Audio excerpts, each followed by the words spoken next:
Hi guys, I hope you're all doing well in these difficult times.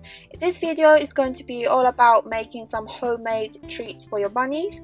Like I mentioned before, avoid buying various treats sold in shops as they often contain substances that are harmful to our rabbits.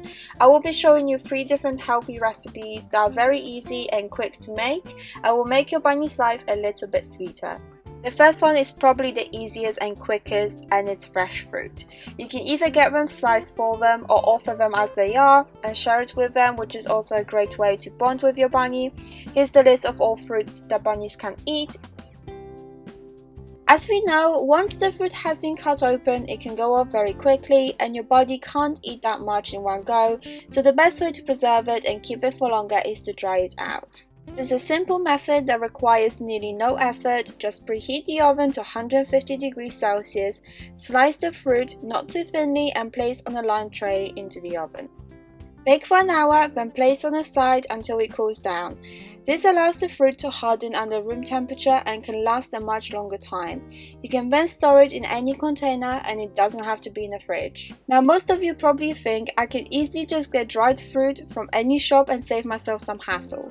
That is of course very true, but not only packaged dried fruit is expensive, they very rarely just contain pure fruit, as they also add preservatives to make them last longer on the shelves, and those can be toxic to your bunny.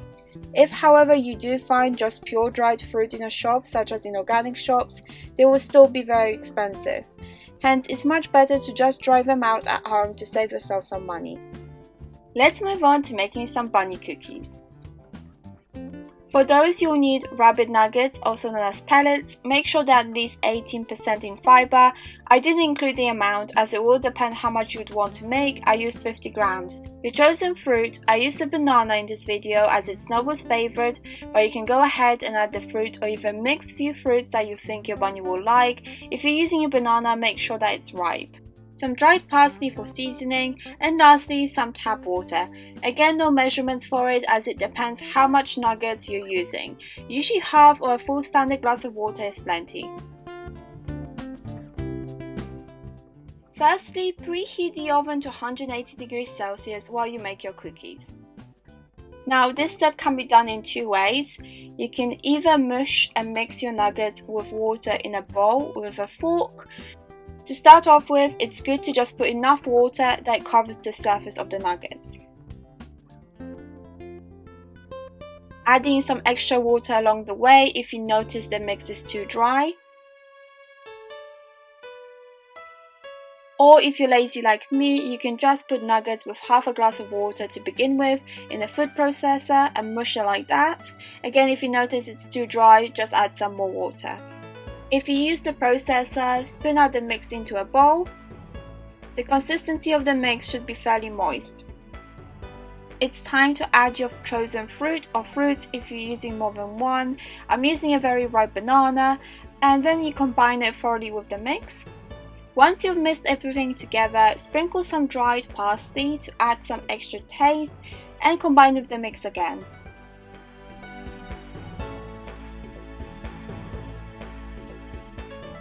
Grab an oven tray and line it with a baking sheet. I'm using a reusable one which you can easily get in the shops.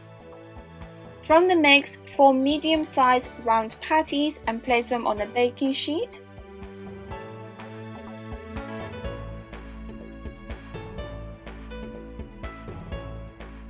When you finish, place them in the oven and bake for 30 minutes. After 30 minutes of baking, remove from oven and place aside so they can cool down. When you see that the cookies have cooled down completely, you can then transfer them to a container. The last recipe I want to show you is fresh herb-based bites. You'll need rabbit nuggets and tap water again for this, and also various fresh herbs. I use basil, coriander, parsley and mint.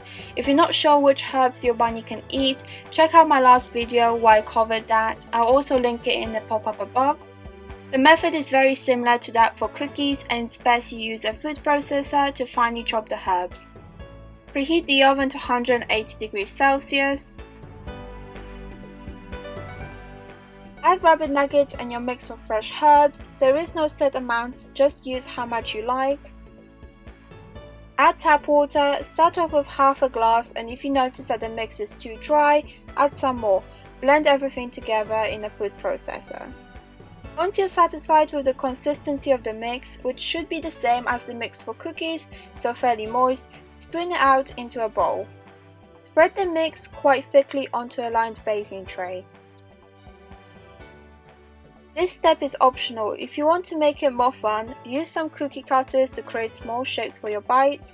If you'd rather just cut the mix into small squares after it has baked, leave the mix spread as it is and place in the oven to bake.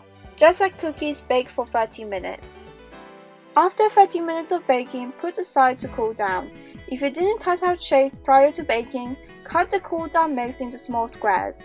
Store the heavy bites in a container, and just like cookies, they don't have to be kept in the fridge.